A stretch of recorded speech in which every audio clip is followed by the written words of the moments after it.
particular pleasure when at CIPSS we're able to celebrate a book or a publication of a member of our community.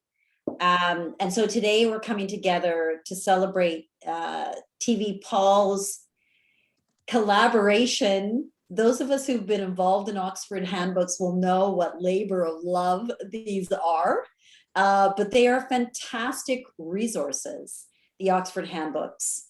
And TV has been one of the editors of, I think, one of the handbooks that has the most kind of interesting and provocative titles, because it really is on what I view to be one of those timeless questions of international politics. And I spent the last week reading E.H. Carr, so I've been thinking about peaceful change a lot, rereading E.H. Carr. You can never read it too often, in my view. And so the Oxford Handbook of Peaceful Change, which is also linked to a research program that TV has been part of. Now, I should also say that the handbook features some members of the CIPSS community, not only TV, but also Vincent Pouliot and Frédéric Marin have a chapter on international institutions. And yours truly took on the mantle of trying to write about international law and peaceful change. So I have a chapter in the book as well. And a number of authors that will be known to you. But we've brought together 3 today, which I will introduce in a moment, that have written on, in the case of Joshua, the interesting question of how realism as a theory copes with peaceful change. In the case of Xiaoyu, status quest, quests for status and recognition in peaceful change. And in the case of Anne, science, technology, and peaceful change.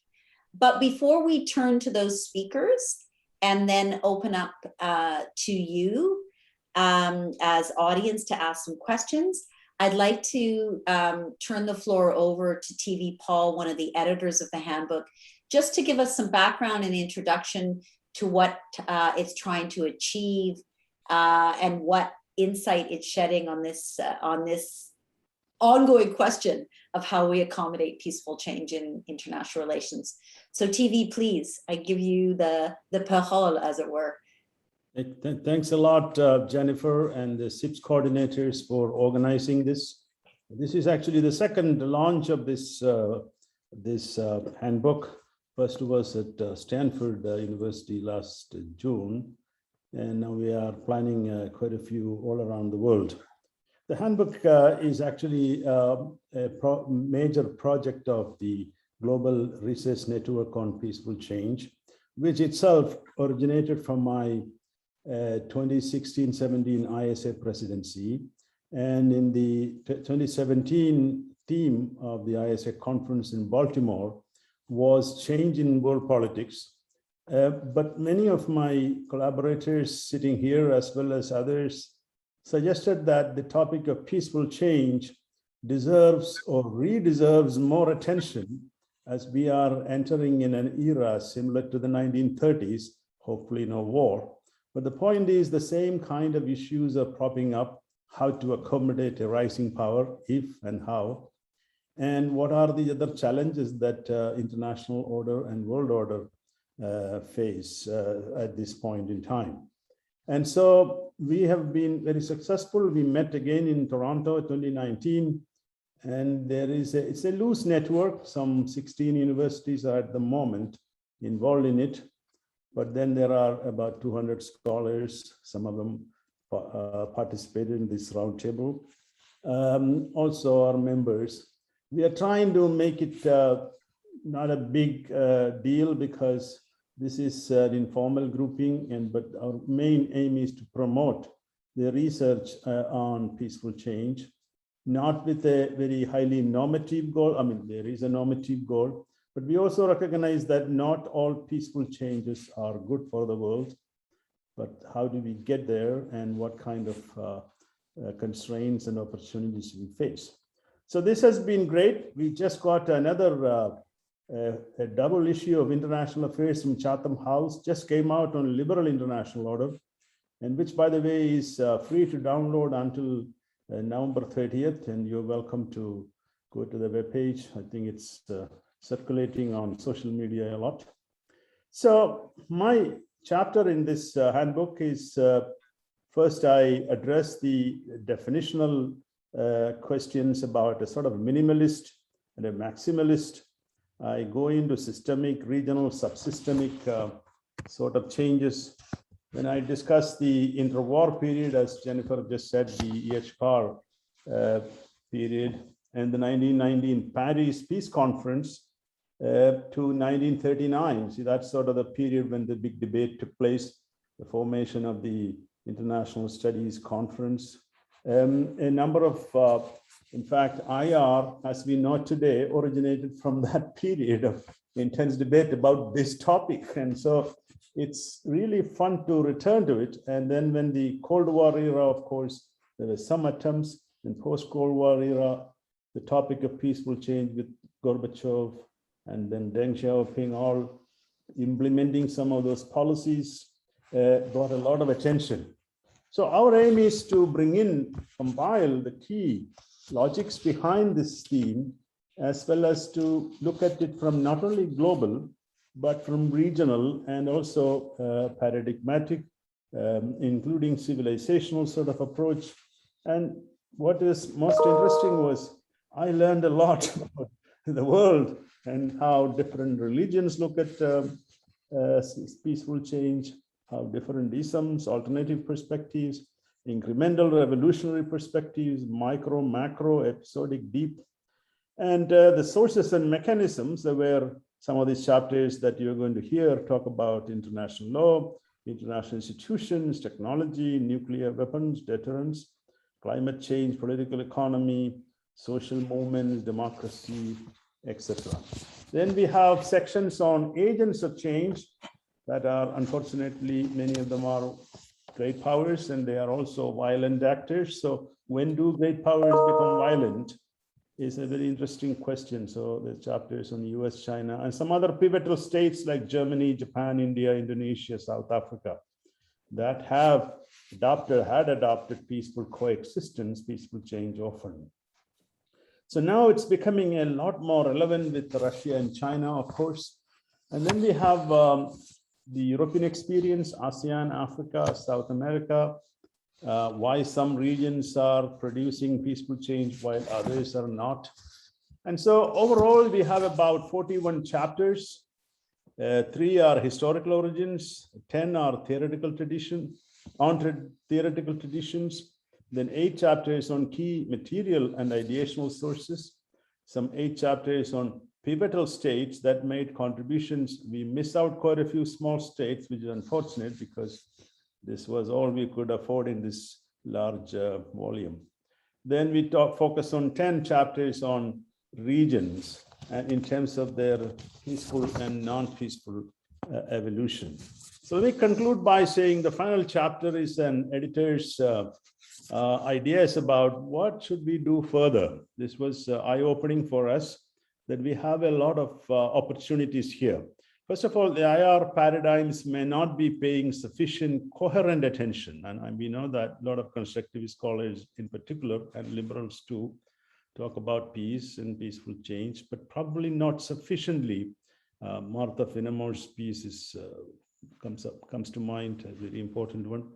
Eclectic approaches may be useful.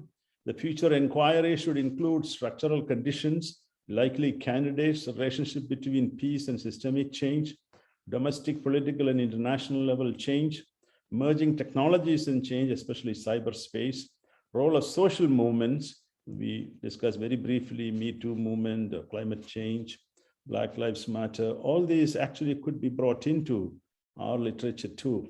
State capacity challenges in terms of peaceful change. What sorts of methods and sources and mechanisms and markers? This is a very critical topic. which I think has great potential. How do we understand this process?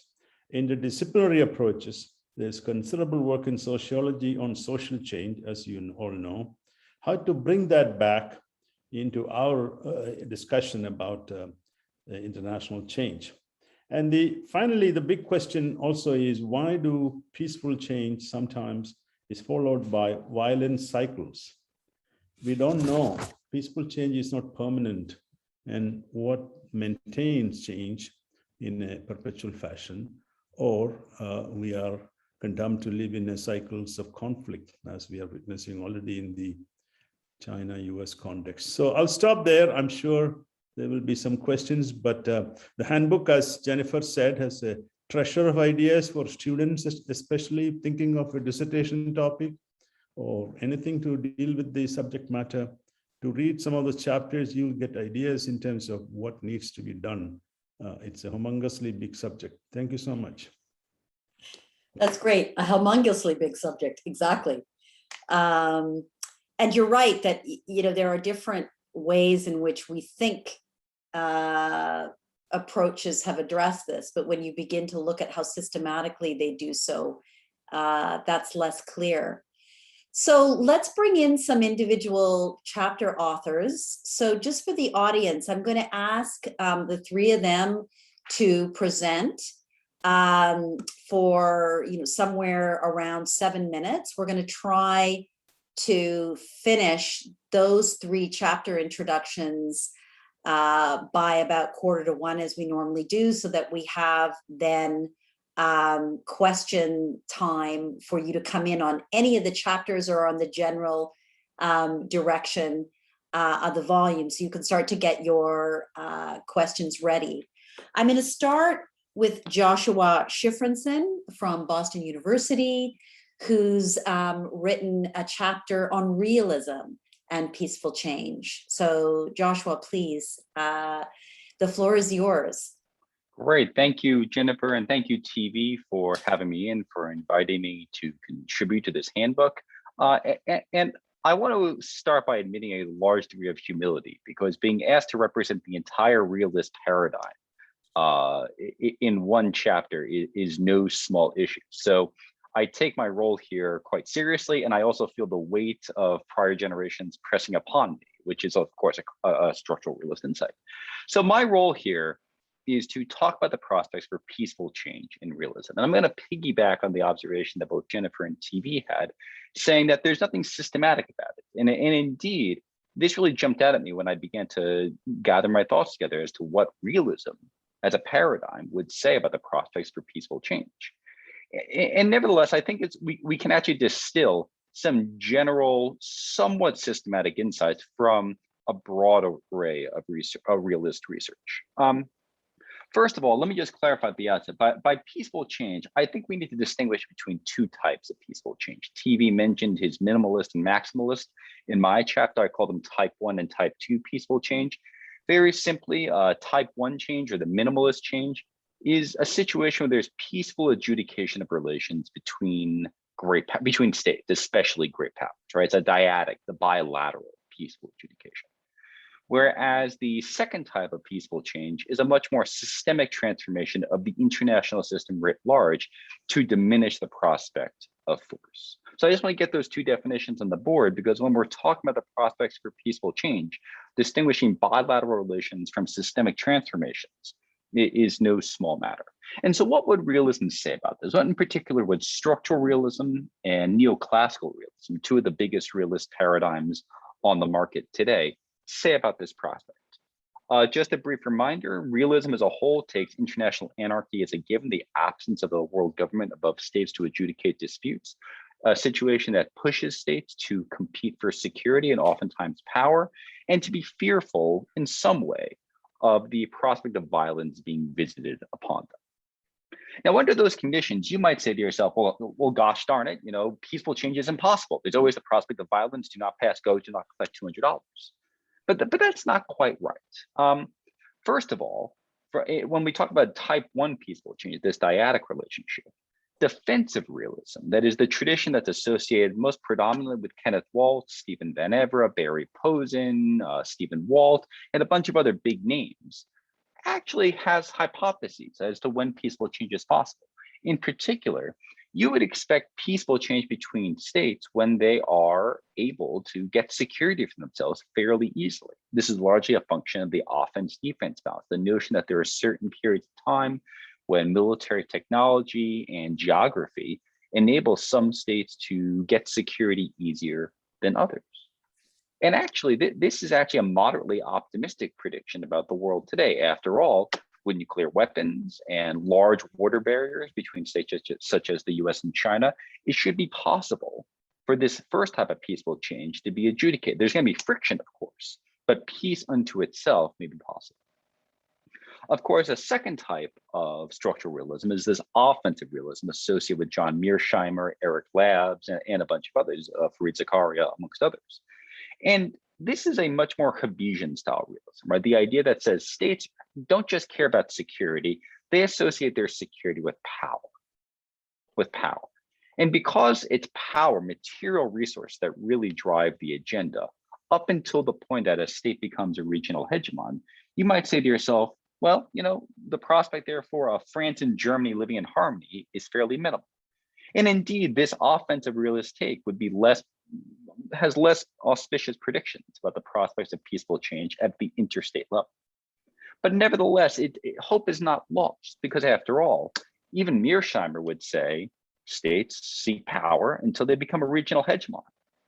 And so if there are large water barriers, the classic stopping power of water, one could imagine peaceful change being adjudicated. As importantly, states are not inveterate predators, even in offensive realism. They calculate not just the power they can gain, but the power they might lose.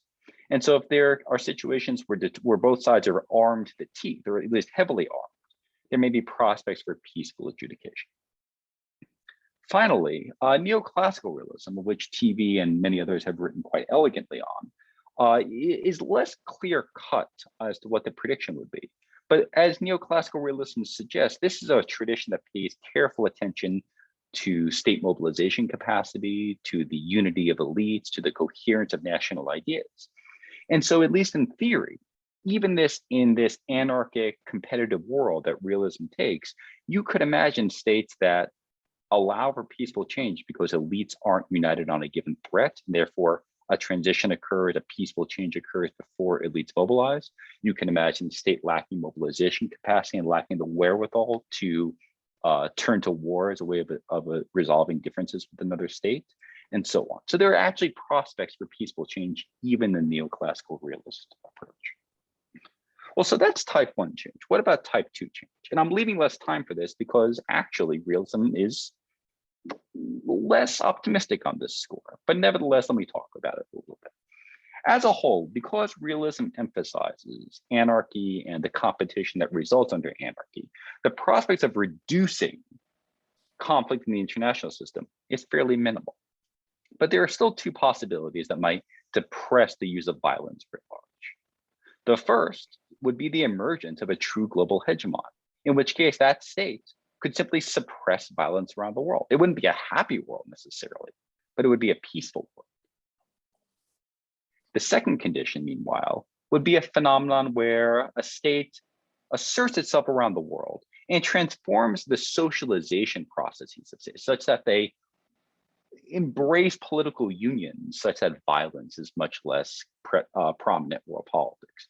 People like John Eikenberry associate this with the liberal tradition, but it applies just as much in the realist tradition, where realists point out that the European Union and perhaps even the United States itself emerged because of systemic pressure that socialized different actors into finding ways of cooperating.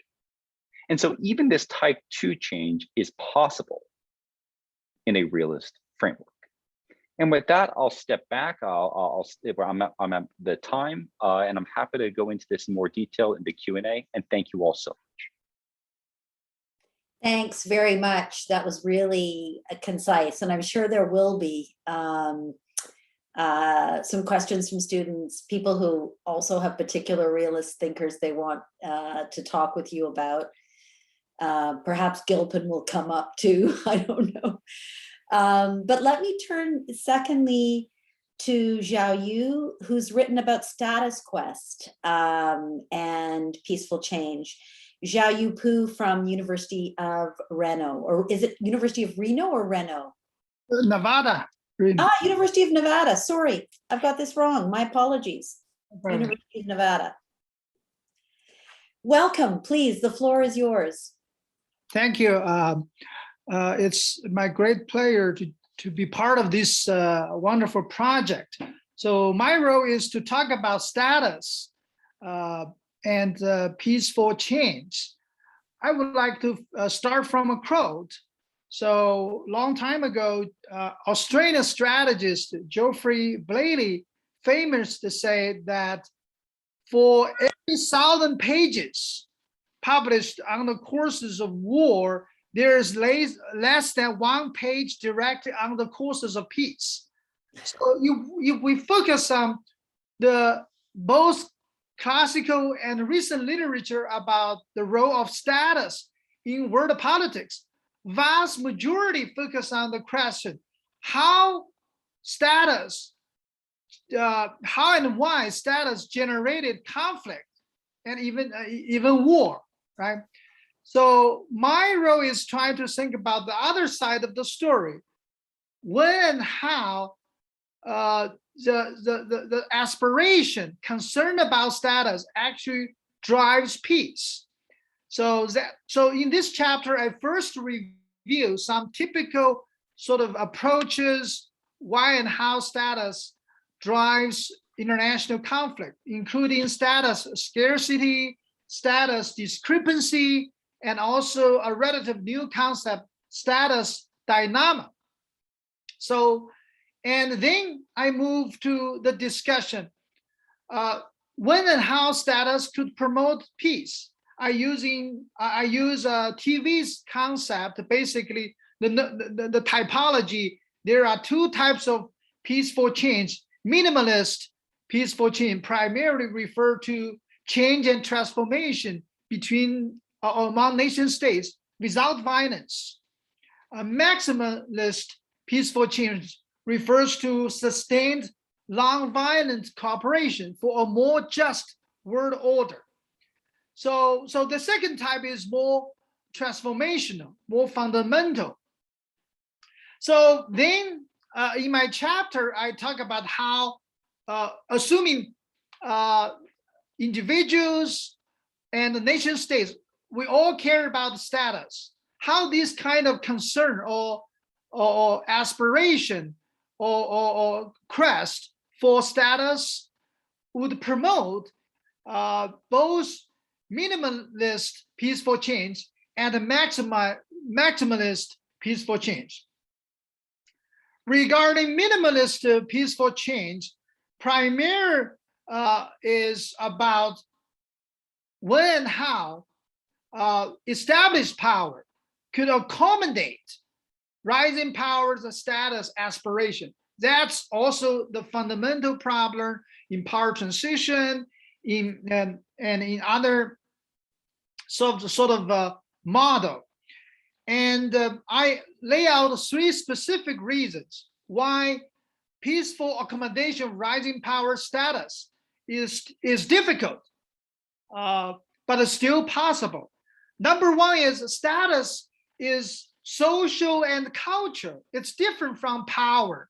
So in this sense, status is not always a scarce resources. Second is even status is often competitive. It's not necessarily always a zero-sum game. Third is considering the trade-off. Actually, even rising powers do not always want to have higher status. So there could be some sort of bargaining.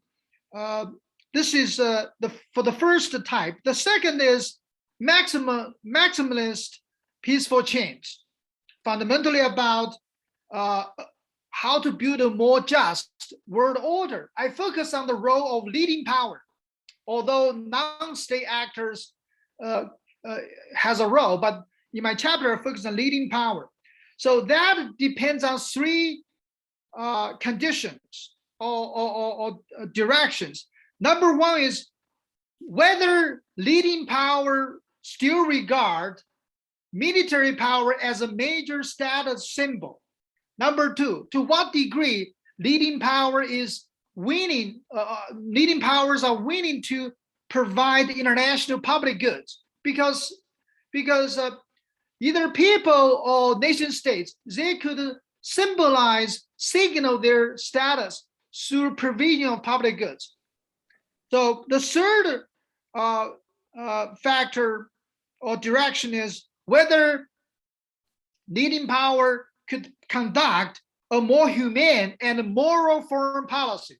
So any leading power, if they want to consolidate their status, they must provide a opinion ideology and conduct a moral foreign policy. So this lay out the three sort of directions leading power, while struggle for status, could contribute to more fundamental peaceful change.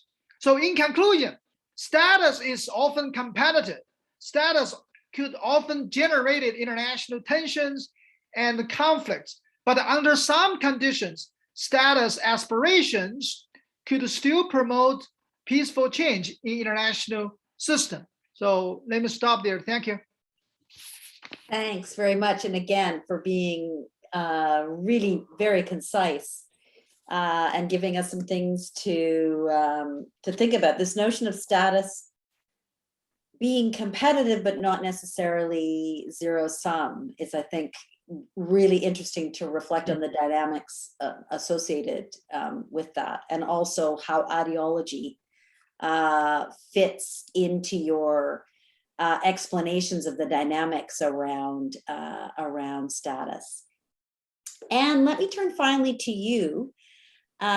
You're talking in your chapter less about structure, as I understand it. When I think about our first two speakers, they're talking at a structural and systemic level, but also about processes of peaceful change. And we often think about science and technology in that way. So Anne Clunan is at the Naval Postgraduate School and has focused on those dynamics related to science and technology in her chapter. So Anne, finally, can we turn it over to you for some initial remarks? Sure thing.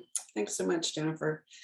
I really want to thank TV and Harold and the other editors for including me in this volume and giving me maybe the biggest topic, I'm not sure, of how to cover, science and technology and peaceful change. And one of the reasons why I'm so grateful for that is this is the most fun I've had since grad school in terms of thinking big and really trying to tackle a very difficult subject. Because for me, as someone who started off in security studies, when I think of technology and world politics, I think of nuclear weapons, and they're not exactly peaceful, right? So it was a real sort of challenge to try to put together an understanding of, the impact of technology in ways that went beyond the sort of traditional perspectives.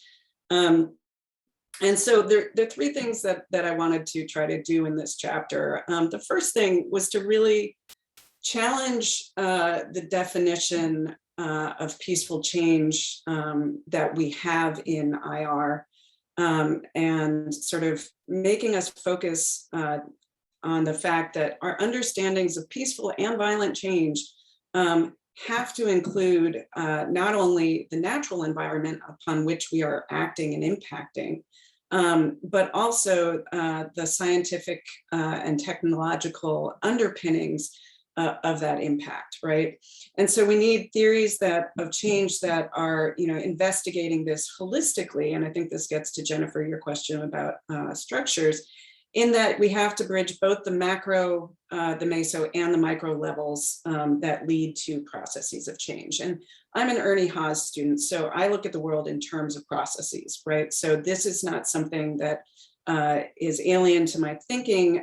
It fits better with a lot of constructivist thought in some senses than it does with the others. But the second main thing I'm trying to show in the chapter is that international relations is constantly changing. It's about processes of constant change. And we tend to try to take snapshots and make static pictures of episodes in time to, from that, derive better understandings of how we can understand war or the causes of peace. But constant change is happening, whether it's peaceful or not. And in large measure, it comes from two sources. The first is content stations about the structures that are built up around scientific understandings and technological artifacts. And these these content stations lead to sort of movements and counter movements in a Polanyi-esque sort of way about what our new structures and institutions should be globally, as well as nationally and subnationally. And then the second factor that sort of gives motive to incremental and also to major changes is crisis, right? And these crises could be climatic, as we're facing today. They could be economic, they could be political, they could be demographic. And so as humans, we are sort of learning as we go in trying to sort of produce different ways of acting globally and nationally. And we have to think about the ways in which scientific logics have fundamentally led us to understand and in fact measure change in IR today, right? The current Western domination or Western version of scientific rationalism is what we use to actually measure change in IR. And so getting down into the epistemological and ontological roots of how we understand change is important for understanding whether we can actively promote peaceful change. And the third major thing that the chapter tries to do is to sort of demonstrate this a little bit, right? So it tackles this through a three-dimensional analysis using Polanyi's sort of understanding of double movements to examine change in IR and the role of science and technology in change in IR with respect to first security studies, then to international organization, and then to international political economy. And so it provides sort of a, as Josh has done, an overview or a lit review of the different ways in which these subdisciplines of IR have looked at the role of technology in particular. Most of them ignore science in sort of producing change. And in the big, in security studies and in international political economy and international organization, the dominant approaches of realism and liberalism tend to sort of just see technology as an artifact that's exogenous to any kind of causal process, but which we as humans are responding to. So it eradicates the human agency in bringing the science and bringing the technology into being, when in fact, those agents of change, the scientists and the technologists, are the ones who have fundamentally transformed our world into a Western dominated world that has been sort of rationalized by Western science, right? So this is the way in which I sort of look at this, and there are very few scholars in IR who've really made the study of science and technology a focus in their work. And, I'm luckily, the student of Ernie Haas, who was one of those people. So the chapter goes through and examines it that way. And I'm happy to sort of look at how, talk more in the Q&A about how, we get these sort of movements to create, the Industrial Revolution, or to create a new weapon system like nuclear weapons. And then this leads to a counter movement of both, the peace movements, the anti-nuclear movements, but also a fundamental change in the structure of IR, which is that the US and the Soviets say, hey, there's nuclear danger and we need to figure out ways of cooperating and coexisting peacefully. So that's the basic logic of how the chapter unfolds. And thanks again, TV. This was a blast. Yes, I think for many of us who contributed, the question was big. And so it meant that you had to be, very synthetic and bold in a lot of the things that you were saying. But also, I think, as you suggested, Anne, the definitions really matter, right? So one had to be very clear about what was changing Was it the structure of the system itself? And if so, in what sense? Or was it the procedures and practices of interstate relations or relations among different actors? So I think that, and of course, science and technology is often thought to only contribute to the second, but as you were suggesting, there might be more kind of fundamental structural effects as well to reflect on. And yeah, very interesting use of HAS in the chapter. So thanks to all three of you. Why don't I turn it open now to any questions we might have from the audience. I'm going to ask you to use the raised hand function if you would like to ask a question of any of our speakers, whether that's TV or the individual chapter writers. So please just go ahead and raise your hand if you want to come in, or if you can't, or you don't feel comfortable doing that, you can also put a question in the chat. I'll look at both.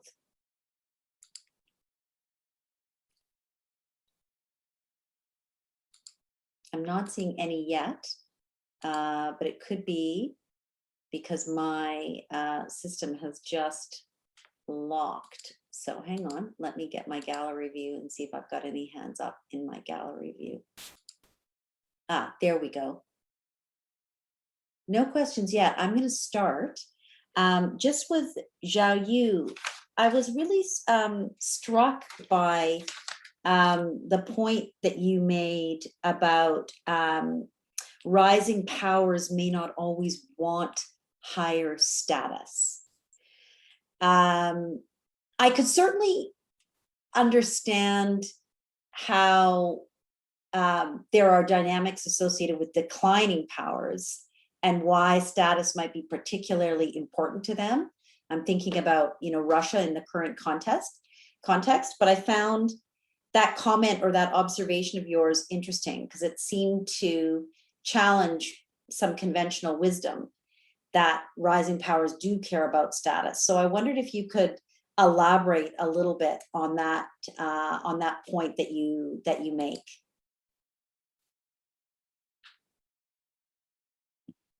Thanks for these questions. So basically, my observation is that status is a very important sort of goal for either for people and also for nation states, for both instrumental reason as well as symbolic or psychological reasons. So that's the conventional wisdom. We want to have higher status. We want to have more status. This is especially for rising powers. But my observation is that rising power, the higher status could also be very costly, especially for rising powers. So higher status would have higher responsibilities. So to what degree a rising power is willing to shoulder those responsibilities, that's have a lot of important domestic sort of implications. And the second reason, sometimes a rising power might not want to have higher status, or at least sometimes they intentionally emphasize their lower status. That could be for solidarity reason, just like politicians. Maybe now the politician has a high social status, but the politician often emphasize, oh, I'm from working class background, so I'm from one of the common folks. So my position, like country like China, India, they occasionally, on the one hand, they want higher status, but sometimes they intentionally emphasize their developing country status. That's because, number one, they don't want to have a higher status, at least in some circumstances. Second is that they want to emphasize their solidarity with other developing countries.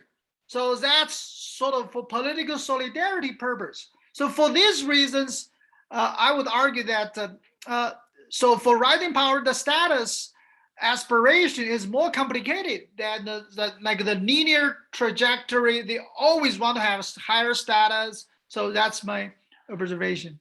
Thank you. Okay. Yes, I see with status comes responsibility.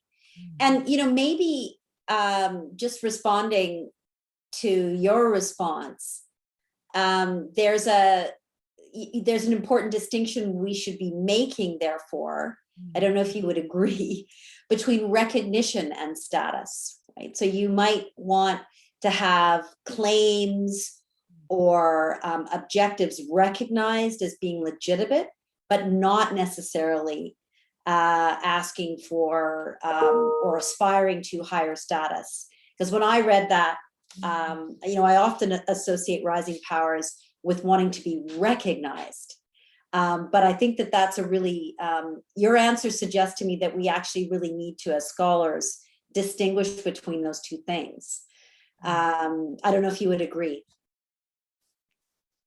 Yeah, so you mean status and my understanding status always has some sort of social or relational element. So it's not a material power. So it depends on sort of social relationship. I think part of the status is rely upon recognition, right? Yeah, yeah, they're linked. Mhm. I was thinking of recognition of a very particular kind of claim, right? But you're absolutely right that status itself is a form of recognition. Let me bring in some others. I think TV and Anne and also Emily would also like to come in. So TV, please. I would probably give others more chance to speak, but status, as I do more reading on the subject, is like alcohol or money or power. It's never satisfied. China was happy with the role that it had before. Now under Xi Jinping, it wants to go ahead, and you see by 1935, we will overtake, that kind of. So this problem with the status is unquenchable, or, and how do we account for this problem? And it changes when leaders change. An ambitious leader can have a very different understanding of status, a Deng versus a Xi. But to Josh, I want to see if we can bring in the classical realist sort of formations on peaceful change. Jennifer mentioned E.H. Carr and Gilpin. I think those were still, when you read their books, it's the things that stand out are those insights on peaceful change. And of course, a lot of other things in those books. Yet we don't pay sufficient attention, although we use it in every classes we teach. And so what is that realist connection that we can think of? And to Anne also, that the notion of changing technologies that sometimes facilitate change, peaceful change, because things can be done differently and people get to know what's going on. Social media, for instance, is a double-edged sword.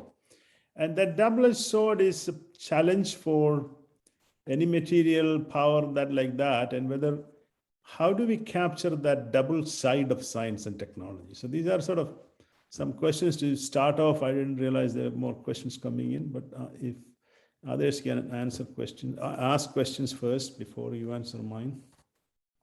I'll bring in Anne and Joshua in a moment. Emily, you had your hand up, but it's gone now. Do you still want to ask a question? Yeah, it was actually really back to the status discussion. Sure, but please. if that's okay. Yeah, I wanted to talk, I found that very compelling, the idea that these rising powers might want to actually diminish the way that they're perceived as having status. I see that a lot with organizations who don't want to take responsibility for things. But I was just a little bit curious whether you could speak to how often a declining power might actually emphasize their decline. Is that ever the case? And do they behave significantly differently in a domain of loss? So if they're actually declining, might they actually say, hey, look, we shouldn't have such significant status. You shouldn't put this much responsibility upon us, and those kinds of things. I just wondered how it worked in the reverse, if at all. So can I just, I've also. Yeah, Anne, come in first, and then I'll go to Joshua, and then I'll go to Xiaoyu on this last question. So Anne, please come in. So responding on your question, Jennifer, and also Emily's, I think, from my perspective, I think that Xiaoyu is really onto something where, in the status volume that TV and Debbie put together, that Xiaoyu and I were both part of, the sort of standard way of thinking about status is as this zero-sum thing, right? And from my perspective, it's not. And I think that that's sort of behind this understanding of whether or not rising and declining powers are going to necessarily seek higher status. And one of the reasons that they may not is because there are multiple statuses that a country is seeking, right? And Xiaoyu has sort of talked about that, right? China is both a developing country as well as, sort of an emergent great power. And, when we think about what just happened with the AUKUS alliance that the US announced and the reaction of France as a declining power, is furious and enraged because its status hasn't been recognized, because, its nuclear submarines, the market for nuclear submarines is now moving, to the US, and they're not going to buy French diesel subs. All of these things are status questions, as well as, sort of great power questions of technology and efficiency and all of that. But, the aspirations, and I think that this is the point that TV is getting to, is that different countries have different aspirations, and different leaders in those countries are going to have different aspirations. So the response of a Great Britain to the decline of the United States, or to the rise of the United States and its own decline, is going to be fundamentally different than France's reaction. And so you can't just simply read it off of the system in terms of when a rising and declining power is going to behave in a way that is accommodating of decline or not, in my view. Interesting. Joshua, let me bring you in on TV's specific question, but also any of these, and then I'll go to another round. I have a couple of other questions, but please come in. Sure, thank you. So the question, as I understood it, is basically, what would classical realism a la E.H. Carr, Hans Morgenthau say about the prospect of peaceful change? And Jennifer, if I recall, you also had a question about Bob Gilpin, kind of the hegemonic stability tradition and the prospects for peaceful change. Truth be told, I was very grateful to be asked to write about structural realism, neoclassical realism, since they are much more coherent on this issue. But let me give an answer off the cuff and on the fly. The classical realist tradition is distinct from the structural realist tradition, of course, because the drivers of state behavior are assumed to be humanity's animus to power, man's animus to power, the desire to dominate. Man being non-gender, just people's desire for power. In that sense, you might say to yourself, look, the prospects for peaceful change are fairly minimal. And yet people like E.H. Carr, Hans Morgenthau, those coming out of the classical realpolitik tradition of Europe, put a great emphasis on how the practice of balance of power theory can produce stability in world politics writ large. And Morgenthau has long discussions in his various books about how different balances of power can be more or less stable and defined in terms of peacefulness. And at the same time, there's a large discussion in works such as Henry Kissinger's doctoral dissertation, later his first book, about how realpolitik can generate legitimacy and norms of cooperation, principles undergirding what Hedley Bull later called an anarchical society, or a society, right? So here, the realpolitik, the classical realist tradition, would suggest that there are conditions, particularly in multipolarity, where there can be peaceful change because there are always alliance or balancing options. Likewise, it can be conducive to the establishment of norms and principles of cooperation that can help grease the skids of peaceful change, especially as power changes hands. We shouldn't go too far with this. Obviously, the animus of power would push down against this, but we shouldn't jump to the conclusion that it's impossible. Jennifer, to your question about Bob Gilpin, the hegemonic stability theory, this is a much less optimistic take, right? This is a situation where a rising state and a declining state are kind of inevitably designed to butt heads for dominance in international affairs. I think, though, that we could still imagine a situation where, because of the nature of military power in particular, or because a rising state and a declining state are both status quo actors and basically accepting of an extant international order, that peaceful change would be possible. I don't really want to get into a whole, I'm happy to recapitulate hegemonic stability theory for those in the room, but the bottom line is that you assume a rising state and a declining state come to blows because the rising state is a revisionist actor. That's an assumption. It's possible that the rising state is a status quo actor, of accepting of the existing international order. Likewise, it's possible that the declining state, by really ginning up lots of military power, or because of the nature of weapons such as nuclear weapons, is able to keep kind of that predatory behavior by an assumed rising revisionist state in check. This would be a fraught environment, perhaps, but it could still be a peaceful environment. So I think even hegemonic stability theory would offer some grounds for a cautious degree of optimism. And last thing I'll say is just on Emily's point about the transfer of status and prestige as the declining state declines. I don't work on status or prestige, so I'm speaking very judiciously here. But when we look at the classical European context, there actually have been situations where declining states give up some degree of status, right? Famously, for example, Austria-Hungary, after being defeated by Prussia in the Franco-Prussian War, the 7 Weeks War, no longer contested Prussia's dominance of the Germans, right? And it basically accepted a second-tier status in the subsequent dual alliance. So there are situations, I can at least think of a couple of situations, where prestige is surrendered and a declining state says, yeah, I'm not number one anymore, I'll play second fiddle. So just to answer that particular question, thank you. Yeah, interesting. There's also, I think when you think about declining powers, the interesting question of whether states take on particular sorts of challenges in order to maintain status, and that's destabilizing.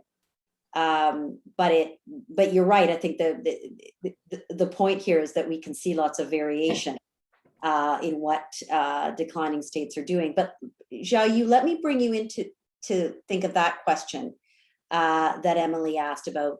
How do we think about the process in reverse?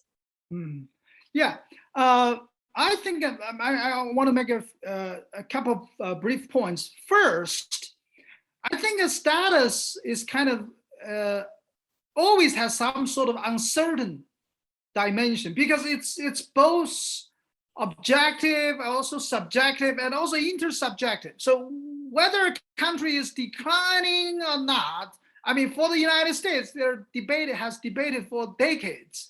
Every 1 decade or two, there's a huge debate about America's decline. So that's very important. So there's always some sort of uncertainty. Different people see different indicators, might conclude, oh, this country is decline or not. So this is the first. Second, regarding particular, for even assuming a relative decline power, whether they worry about the sort of status issue, especially over recognition, I would argue that there's some similar dynamics in a sense that there's on the one hand, the worry under recognition of their status. Maybe for relative declining power, they typically worry more about under recognition. They still want to maintain the established, so remain as a primary power, remain their prestige. So I think that's their sort of first worry. But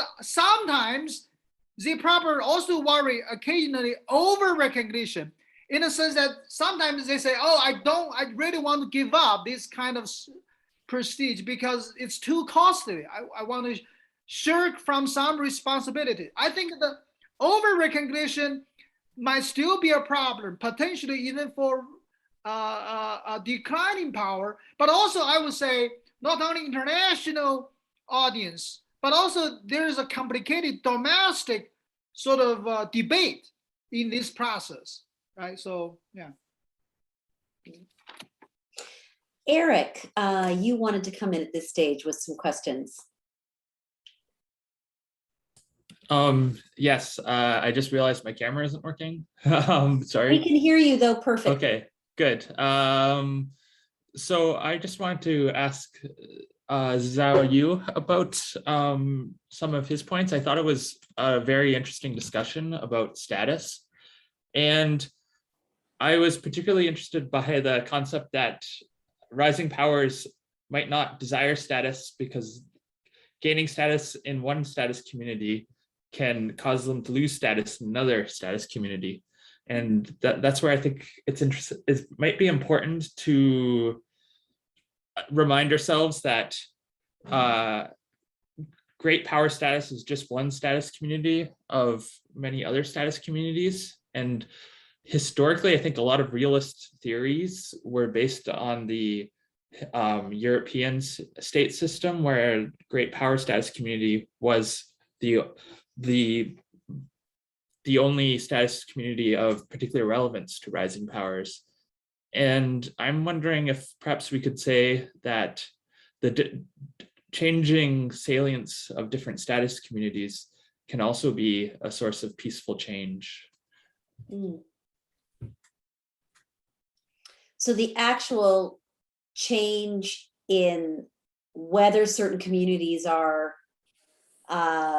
status communities are on top or not, as it were, is itself a factor in helping to drive whether change is peaceful or not. Is that your question, Eric?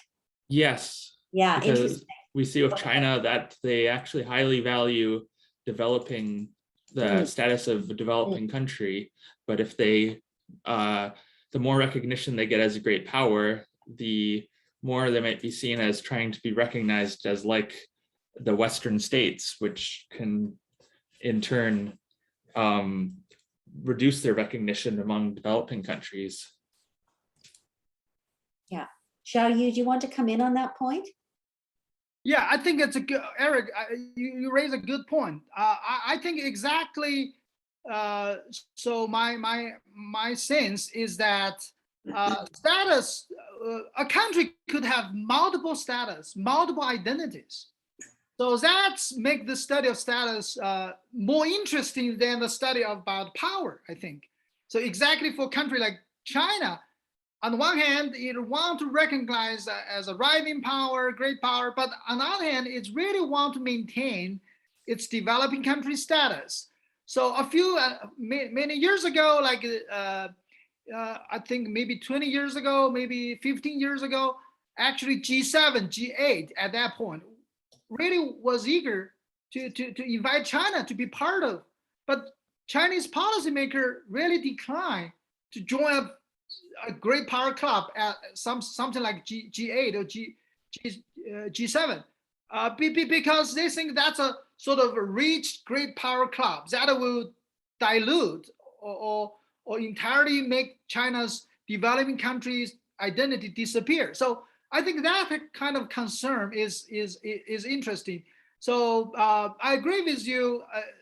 To what degree China emphasize one of these several identities? That's a very important indicator to watch about China's future foreign policy orientation. Yeah. Interesting. Anne's got a comment here about the US, where we see the reverse example. I don't know if everyone can see that. TV, I don't know if you have another set of questions. I don't see, oh, I'm sure you do. And I wanted to just throw one theme into the discussion before I come to you, TV, and that's the question of how we should analyze systemic change in the form of new state creation.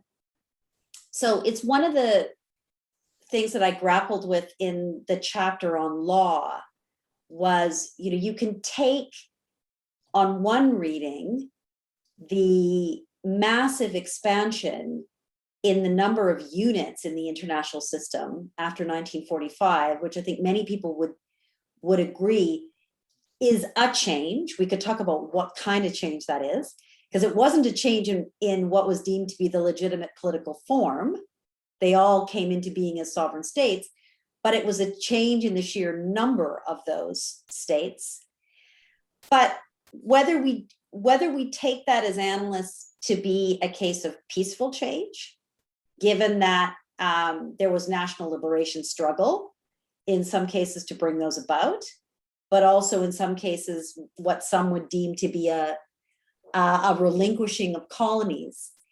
But it is one of those empirical phenomena that it seems to me our theorizing about peaceful change has to come to grips with. And so, for example, in the law chapter, I wrote about how practices of recognition contributed to that process, but in some cases left units with an unsatisfactory status, if you will, as an unrecognized state, which then, bred grievances, which some might argue was destabilizing, which led to situations later, if you think of, all the kind of de facto states we have out there. So I guess it's more of a macro question to TV, to you and others about, where do we take to be big moments or empirical examples of change at the systemic level? And I guess I'm asking, do you agree that it's actually quite difficult sometimes to determine whether these are examples of peaceful change or not? But I also see you've got a question you'd like to bring in, and Florence has also got a question that she's put in the chat. So TV, perhaps I'll let you ask your question first. Yeah, mine is actually related, but Florence is asking also a very interesting set of issues. So perhaps all the three of you can go to the chat room and see what Florence is asking while I ask questions. Actually, not a question, it's a comment. Actually, I was thinking of Eric's point about status community, and there is also the notion of status reference group, which may be the same as we are talking about. But the more I look at it, it serves a function to have your foot in different status groups in terms of not creating high level of polarity in the international arena, international system. So I'm thinking about India now. Last week, India was in the BRICS meeting. Before that, Shanghai Cooperation Council meeting, where China, Russia are all sitting. And then next week, it will be with the Quad meeting with the US, Australia, and India and Japan. And as I read a lot of the Indian media, there is this anxiety that you don't want to be too close to any power. You don't want to create a military alliance. And because the more you become, so the Indians have not responded to this Australia-US UK alliance just announced. There is apparently quite a bit of worry that they may now push the Quad to become a military alliance. The fear is that the more polarized the system is, the second-tier states may get squeezed, and they in fact become just followers of this dominant group. So if you want to be a bridge builder, you want to be playing a role in all these status groups, which doesn't mean that you get full recognition or status acquisition in a different way. So I think these are questions that definitely we can think of. On Jennifer's point, I think Cal Holstey's book is perhaps the best I can think of. Even he had a little piece UBC produced before that about the definitions and how markers are to be looked into. And in fact, he was very influential in my own thinking to some extent. But I think it is extremely hard to pinpoint, because change can lead to good, peaceful change can lead to much worse outcome. Take the case of Gorbachev's glasnost and perestroika. If you look at it, yes, it changed the world peacefully, but now the externality or the after effect is what you're witnessing in the Russian Republic, in terms of non-recognition of status ambition or status depreciation or status decline and status slights, if I want to use that term, The Russians are, as Anne especially has written on, this very sensitive on status. And the West rarely understood that when Obama said, Obama said Russia is a regional power. McCain said it has got only gas, nothing else. They take that very personally. And because they are a great power, many things Russians are doing is to assert their status today in the world. And so these questions are so important that if you look at the long-term change that we want to capture, it comes ups and downs. So it's not linear. This is what is very important. But there are certain processes that are happening in a linear way as well. Let's say end of slavery, end of colonialism. Yes, there are some minor elements of it in many parts of the world. But the point is that as an institution, these transformed. So I'll stop there. But the point that I think it provoked me to think about, status membership is not a bad idea if we want to talk about short term, at least sort of a peaceful order. Okay, I'm going to come back to Joshua and Xiaoyu to see if they want to respond to some of that. And then Anne, there's a couple of questions in the chat specifically about science and technology. So I'll come to you next to see if you have thoughts about those. Joshua, please, if you've got any comments you wanted to make on the things we've been discussing. Well, so I was just going to suggest, though, that Anne actually go, because the comment was posed to her a while ago, and I feel like I've been talking a lot. Is that okay if I defer to Anne? Absolutely. Anne, if you want to jump in first, go ahead. Sure. There are a couple of great questions here, and I think one of the things that we need to think about when we think about what is international change in international relations, right? There are two ways of thinking about that. One is at the theoretical level, which is some of the things that we've been discussing here. And so the ontology there is discipline. And then the other is at the actual real world, out there level. And so it's a fundamentally different understanding of what the ontology is, right?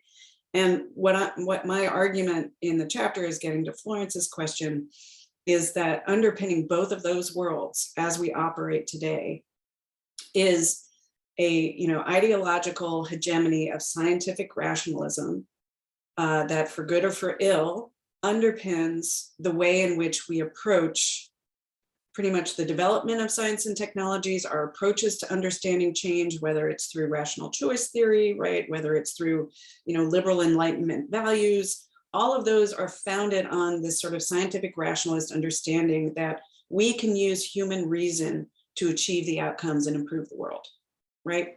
And so that has these positive effects, right? And this is the sort of idealism of the utopians of the 19th century, that Carr is sort of railing against, but also Morgenthau is railing against, right? But it also leads to, the same processes that are, sort of saying that the other stuff, right?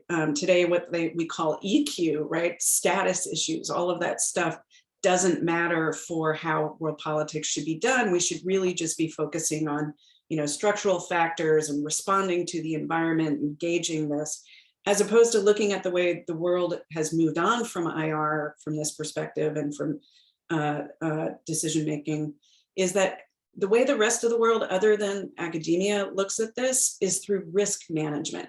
It recognizes that there's risk out there, and then it tries to manage the risk through all of these trade-offs and stuff like that. It's loosely rational, but it's not following the same sort of dictates epistemologically that international relations is doing, and particularly security studies is doing, and the sort of international institutionalist literature. And so if we want to try to understand the world as it is better and how to understand change, and promoting the kinds of change we want, we have to understand better this new way of thinking about reality as risk management, right? And so it's about managing risks as opposed to means ends rationality, right? That, I have this goal in mind, which is my security, and so I'm going to use these measures to get there. It's like, I want security.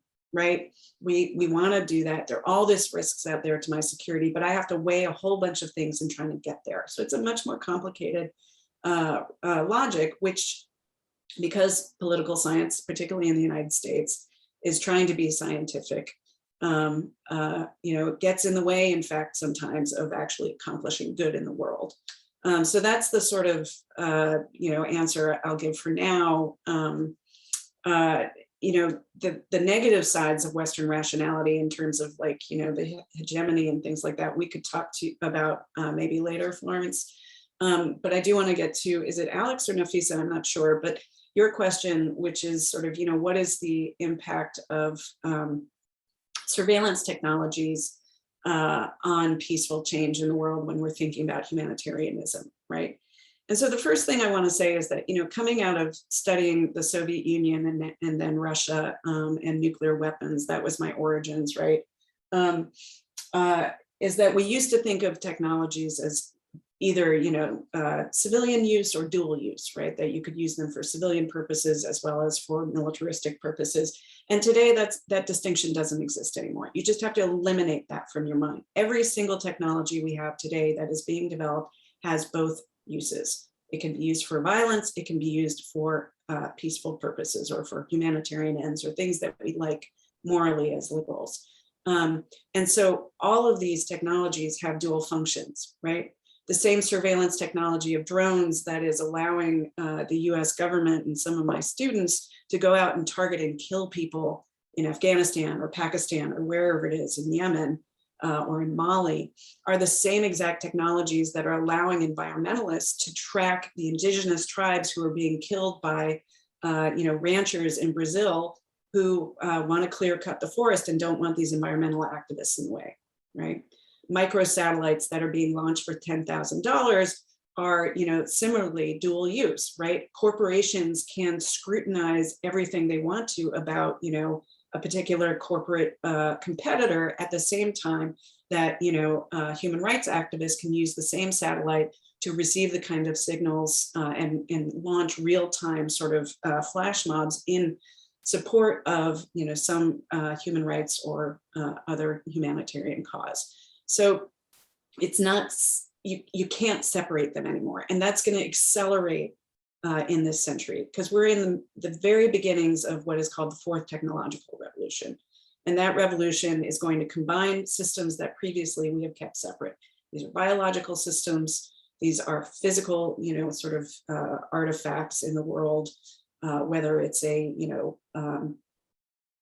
kid's toy that's sitting in a container ship being sent from China to the United States. If it has an infrared chip and it can connect to the internet, then this becomes part of a much bigger system of technologies that are going to allow for this kind of very personalized, customized medicine on the one hand, so it can save lives, but also very personalized and customized surveillance. So that's the kind of thing that you have to think about as we go forward into this century. Okay, thanks, Anne. Xiaoyu, Joshua, did you want to come in with any additional thoughts either on TV's points on status, on systemic change? Xiaoyu, do you have anything? Because I have a thought, but I also am happy to defer to you.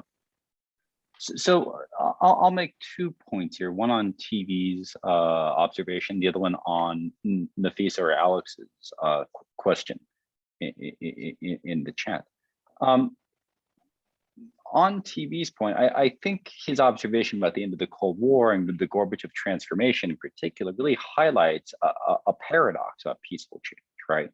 Which is that the same success, the same peaceful change of one type, say a dyadic transformation or bilateral peaceful change, can actually generate the seeds of not so peaceful relations down the road, perhaps even having systemic consequences.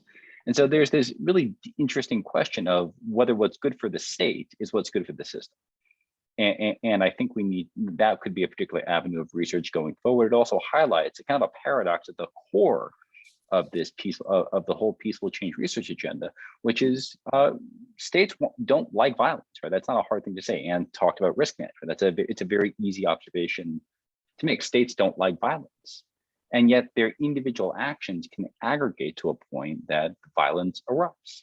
And so grappling with the question of peaceful change actually in some way takes us back to very, very old research of the 40s, 50s, 60s, perhaps even earlier, talking about the tragedy by which individual states can actually undercut their well-being by virtue of their individual decisions because of systemic consequences. That's one observation.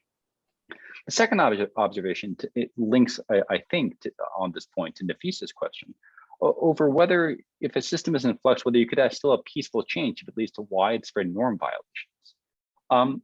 At least in my view, the answer is yes, right? You would have peace. You could have the absence of violence. If you had a true, to use a term from political philosophy, a true panopticon monitoring all our behaviors that stopped crime from occurring but involved massive observations, you would have a peaceful world, period.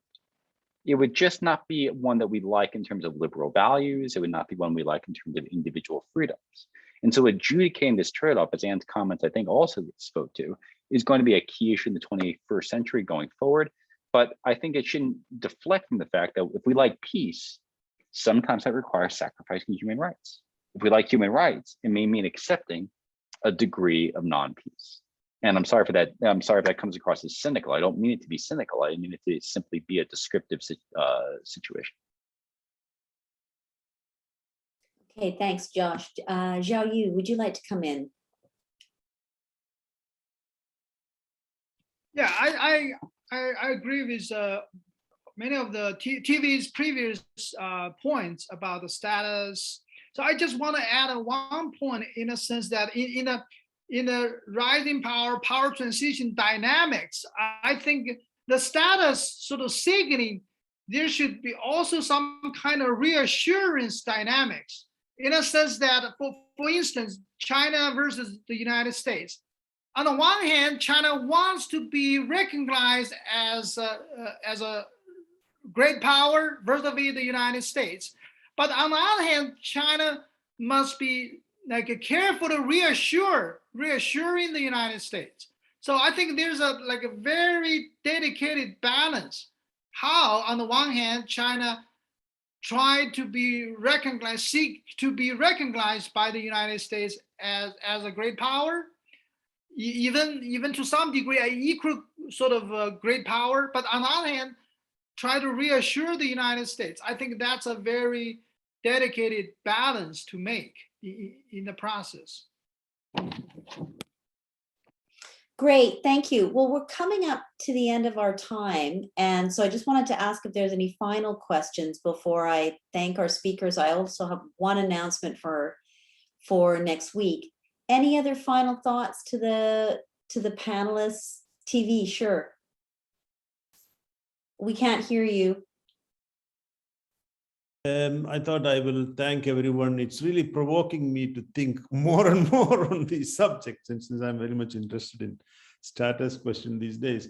Just one final point about technology and status. And technological monopoly or advancements can incentivize violence. For instance, Germany adopting what you call the Blitzkrieg strategy as a result of its advantages in tanks and aircraft.